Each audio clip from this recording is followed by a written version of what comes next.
In this video, I'm going to show you how to use Google Photos as your main photo backup on your iPhone. So first of all, we need to turn off iCloud Photos, because if iCloud Photos stays on, your iPhone will keep backing up photos to iCloud instead of Google Photos. So just open the Settings app on your iPhone and right at the top, tap on your name.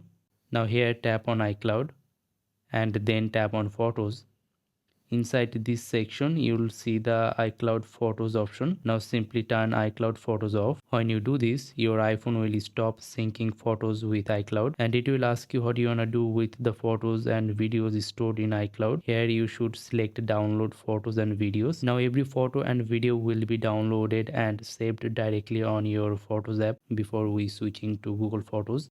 The next step is to turn on backup inside Google Photos. So go ahead and open the Google Photos app on your iPhone. If you don't have it yet, you can download it from App Store first. Once you open the Google Photos app, now look at the top right corner of your screen and tap on your profile picture. This will open Google Photos settings area. From here tap on Google Photos settings and then tap on backup. Now simply turn backup on. As soon as you enable this option, Google Photos will start uploading all photos and videos from your iPhone to your Google account automatically. This means your photos and videos will now be safely stored in Google Photos instead of iCloud, and they will stay backed up even if something happens to your iPhone. And that's how you can easily use Google Photos as your main photo backup on your iPhone. Now if you'd like to learn more simple iPhone tips and tricks like this one, make sure to subscribe to this YouTube channel and like this video. Thanks for watching.